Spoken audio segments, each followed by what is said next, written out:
Voltaire once mused over the predatory chain of life, how the miseries of each are supposed to make up the good of all.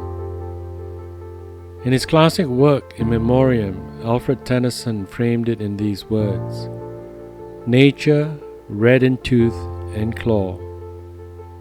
It's hard to escape the tragedy of such a reality and not ask the question of why it must be so. But one has to start out with a more foundational question. Is there a moral framework to life? Are the moral judgments we make reflective of a reality that is not just a preference of values, but is in some nature binding upon us? To the naturalist, the presence of evil is troubling with a double-edged sword. But where do we even get the category of evil?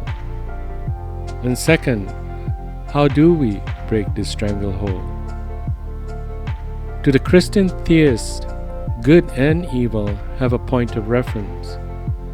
With the naturalistic starting point, good and evil are either emotionally sensed or pragmatically driven,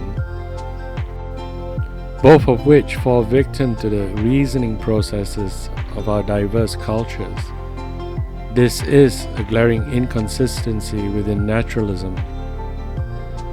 If naturalism were true, why should we expect the human species to be any different than mere beasts that lack the capacity for true moral reasoning? Why should it bother us when someone says, "I really don't care about anyone or anything else. I want to live my lifestyle"? Oscar Wilde once said that we don't appreciate sunsets because we don't have to pay for them. G.K. Chesterton remarked that Wilde was wrong. We can pay for them, but not being Oscar Wilde. Do you see how deep the question really lies? We must still answer the question of why it's wrong to murder. In this mix of life and death and destruction, the problem of pain stares at us daily. What is the explanation if naturalism is all there is? Is there a story that is true and comprehensive in dealing with the facts? Are we merely educated meat computers, different to the animal world only in degree? In which case there is no reason for us to act any differently to animals, and evil as a category cannot exist. Or are we essentially different, equipped with a sense of moral responsibility that is inescapable and subject to a different set of rules? Before anything is lived, it has to be believed, and not everything that is believed is always lived out.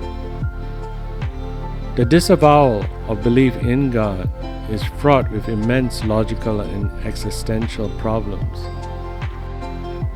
If indeed the existence of God, from which the essential nature of man derives, is denied, three dire logical conclusions must necessarily follow. Humanity becomes God. The body becomes the soul. Time becomes eternity.